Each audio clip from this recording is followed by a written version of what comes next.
Today we are discussing about the osteology topic, fibula.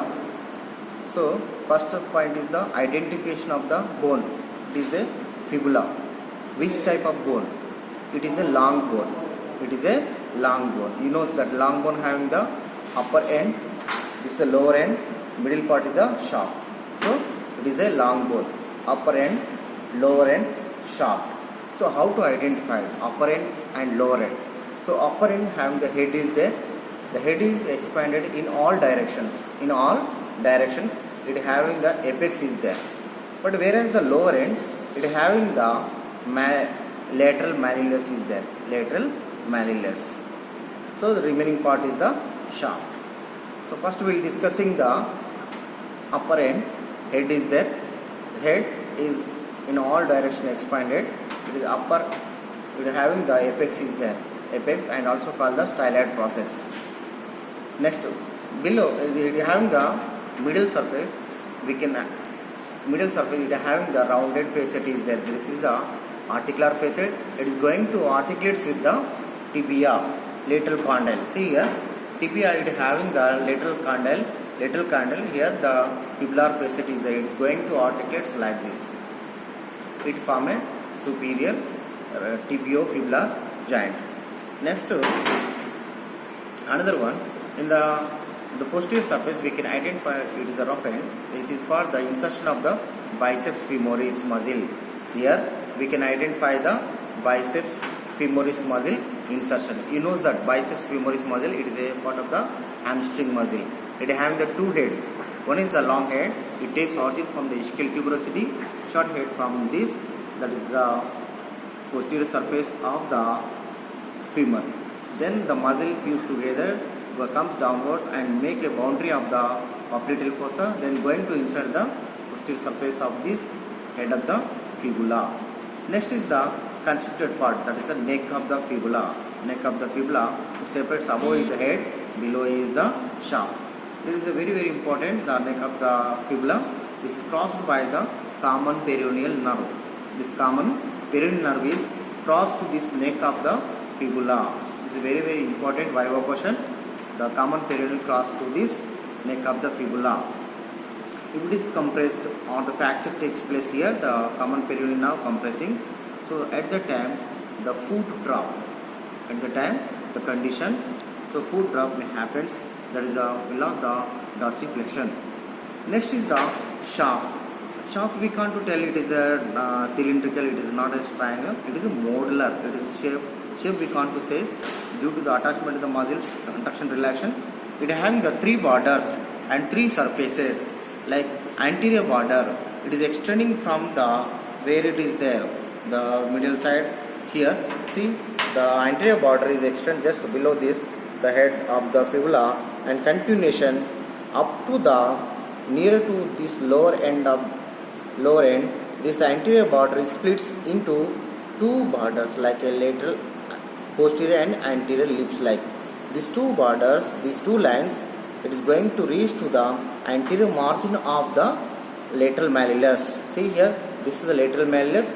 This border, anterior border, when reached to the lower 1/3, it will become a splits. Like a one is going to anteriorly and posteriorly. This posterior line goes to the posterior surface, posterior border of the this lateral malleolus. Now automatically we can identify the lower 1/3 triangular area, smooth area it is formed. Next it is expanded and make a lateral surface of the lateral malleolus. This is the anterior border. Next another one is the medial border. That is also called the interosseous border. See just medial to this anterior border, here upper 1/3 just side by the anterior border, when comes downwards and reach to the lower region, going to reach to this where is the triangular facet which is present the middle surface region, that is going to articulates with this the thallus. See here, this is the facet, triangular facet, that is going to articulates with the triangular facet which is present here in the lateral surface of the thallus. This is going to articulate like this. So this interosseous or the middle border comes downwards and reach to this the triangular facet and make a margin of the posterior margin of this triangular facet. Next, another one is the posterior surface. Just posterior to the anterior border, it is a rounded. When it goes to downwards, it is going to reach to the where it is the lateral posterior margin of this the lateral malleolus. There is a groove is there, that is the malleolar groove that is passing for the peroneus longus and peroneus brevis. So it having the three borders. One is the anterior border, another one is the medial border, this is the posterior border. Automatically these three borders separates the shaft into three surfaces. One is the medial surface that is present between the anterior border and the introsseous border. This is the medial surface. This is the medial surface of the shaft. Whereas the lateral surface here between the anterior border and the posterior border. This is the surface of the lateral surface. This is the lateral surface of the shaft of the fibula. This is the medial surface of the shaft of the fibula. Next is the posterior surface that is present between the one is the introsseous border, another one is the posterior border. Here we can identify the posterior surface of the fibula. So what are the attachments of the shaft?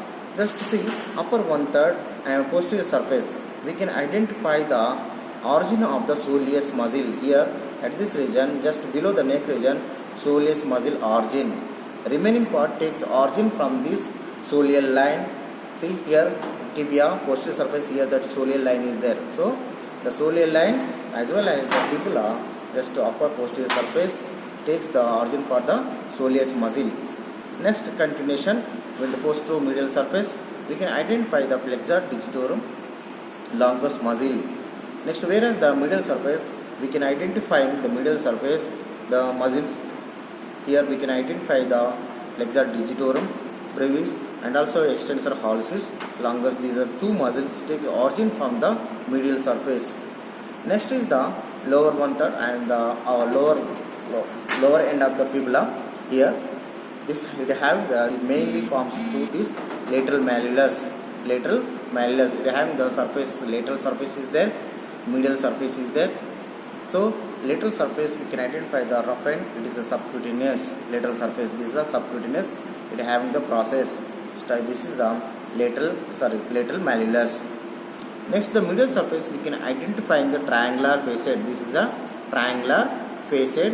This triangular facet going to reach to the articulates with the triangular facet which is present here. This is the triangular facet of the facet of the, here we can identify, see here triangular facet of the, we can identify the thallus. This triangular facet going to articulates with this lateral malleolus to form a part of the ankle joint. Next here the posterior to this medial surface, this facet, we can identify the groove for the peroneal longus and peroneus brevis tendons are these two crossing and cross to reach to this plantar surface. This is the middle surface, this is the lateral surface. So this is the lower end of the fibula, this is the upper end of the fibula, this is the shaft. This is the, should know this all the parts of the fibula and what are the, which nerve is crossing to the neck of the fibula, what are the muscles takes origin and insertion of the fibula. Next is the ossification. Here the one primary ossification center we can identify at the time of the intrauterine life for 6 to 8 weeks. Next is the secondary ossification centers. Here the secondary ossification centers, in the first year we can identify in the lower end, that is the lateral malleolus, secondary ossification appears. Next is the fourth year we can identify the upper end, that is the head of the fibula appears. But here according to the law of ossification, which center appears first, that ossified last. But here violates the law of ossification.